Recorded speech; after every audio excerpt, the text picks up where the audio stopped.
This is a very simple how-to video of how to create a simple wooden frame. Here you can see that I'm using a section of 1x2, which is just the lumber that you get from a place like Home Depot or Lowe's. I typically would use something like oak or maple, sometimes poplar. I think this is aspen right here. It just depends on what's available locally or in that region. Here you can see that I'm setting up the fence. I've already put the blade at the level that it needs to be, but I need to see how far across it needs to be. You can either use the ruler there or use the actual piece of wood to make that measurement as you need to get that in place. This little blue plastic thing that's on here is actually called a feather board, and that will hold the piece of wood up tight against the blade and the fence as I'm running it through. So I'll need to actually make two different cuts here down the whole length of this piece of wood, and they will take out a section of the wood that will create a lip that will actually hold the artwork in place. You can see that I'm using a little push stick so that my fingers aren't close to the saw. What you can't see is that I actually have safety glasses on too, which you always need to have when you're working here, but keeping your hands clear away from the saw. So there you can see the first actual cut that's through there. Here I'm making the second measurement to set the saw up. So I change how high the blade is because it's going to need to go up another side of the 1x2 that I'm using right there.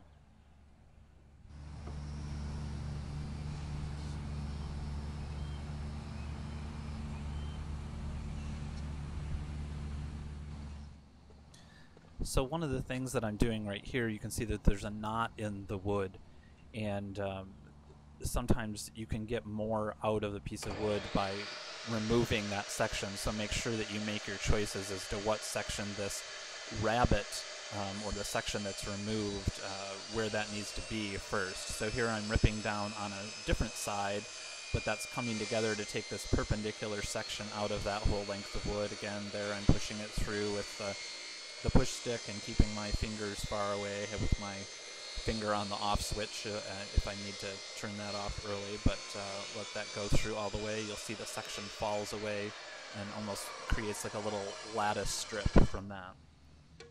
So whether or not you cut that wood yourself or you had someone mill it for you, then you're going to have to cut it down with miters, 45-degree miters. Here I'm cutting off the flat end of this strip of wood because you have to have a miter to cut from to begin with. You can do this with a power saw. You can also do this with just a little hand miter box and still come out with pretty good results from that.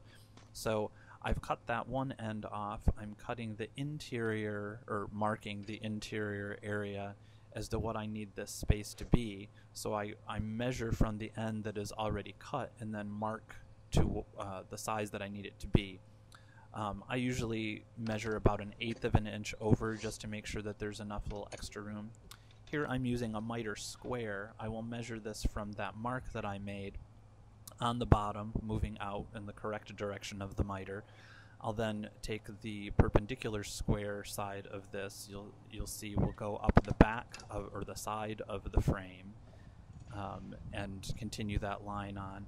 It will come around the front. I'll make one final measure with the miter there so that I can cut it on the top instead of on the bottom and make sure that I have exactly the cut that I need.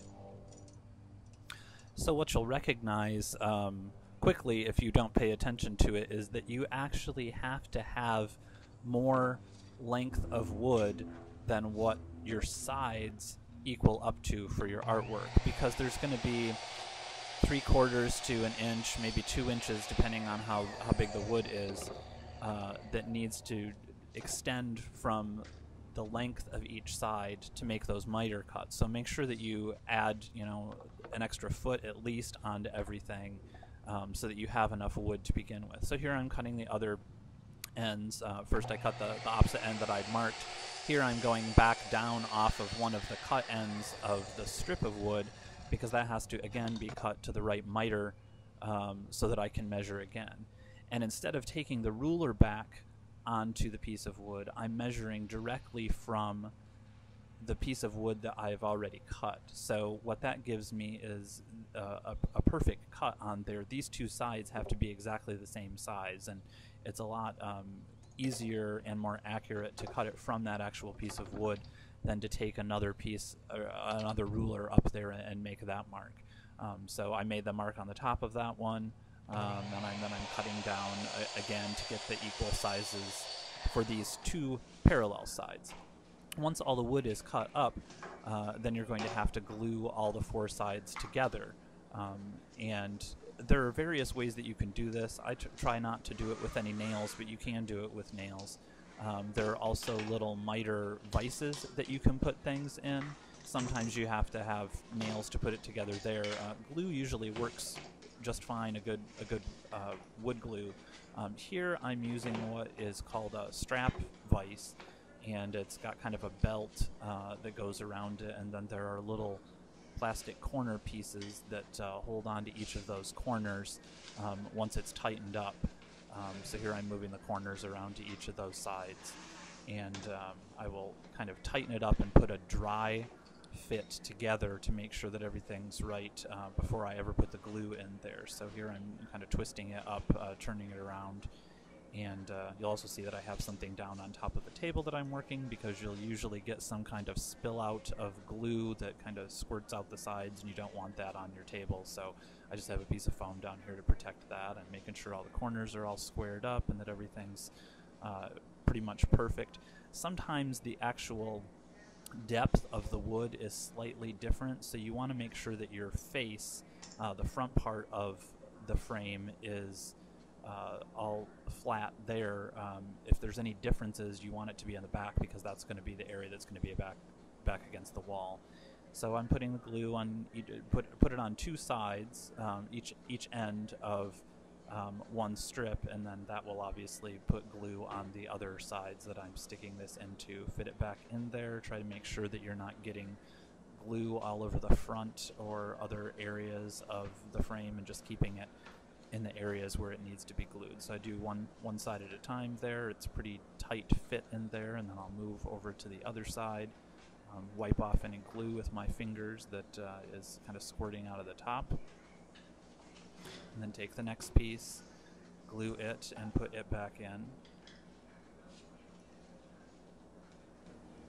Then once that's in there, everything's wiped away, I'll tighten it up. There's kind of a handle on there that you turn around, and then there's also another tightener that makes it extremely tight. So one's kind of for the first fitting, and then one is for the very strong fitting. And you'll have it in here for at least an hour, maybe a couple hours is good, until the glue is completely dry. And that glue is going to be enough to hold it, or it'll be in really good shape. And after that, we will finish it before we start to frame with it.